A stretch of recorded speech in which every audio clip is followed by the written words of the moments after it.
Mani sauc Ingo Rahumels, un es pārstāvu uzņēmumu International Motors.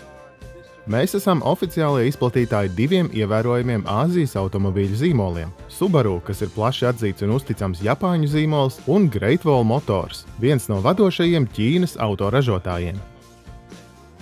Šodien mūsu automašīnas ir apskatāmas šajā autoizstādē, kur ar lepnumu demonstrējam jaunākos modeļus. Runājot par Subaru, izstādes uzmanības centrā ir jaunās 6. paaudzes Forester modelis. Šis kompaktais auto, kas ir redzams aiz manis, ir guvis plašu popularitāti Latvijas tirgū un ir viens no pieprasītākajiem Subaru modeļiem arī visā Eiropā. Šī izstāde iezīmē jaunā Forester modeļa pirmizrādi mūsu reģionā, un tas ir viens no galvenajiem jaunumiem mūsu stendā. Papildus Subaru modeļiem piedāvājam arī Great Wall Motors zīmola automobīļus.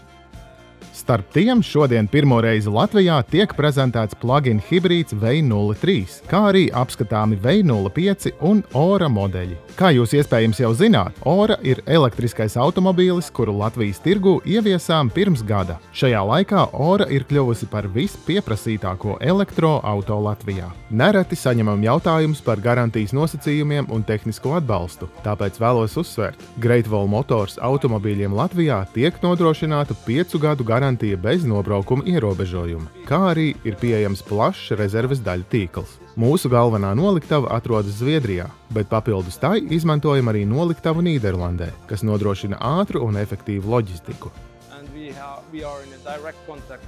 Mēs uzturam tiešu sadarbību ar ražotāju galveno biroju Ķīnā, kas ļauj nodrošināt raitu saziņu un operatīvus risinājumus jebkurā situācijā. Līdz šim esam pārdevuši vairāk nekā 150 Ora modeļus Latvijā vien, un, cik man zināms, neviens no šo auto īpašniekiem nav izteicis neapmierinātību. Ir bijuši daži garantijas gadījumi, taču tie tika atrisināti īsā laika posmā, nodrošinot klientiem nevainojamu servisu.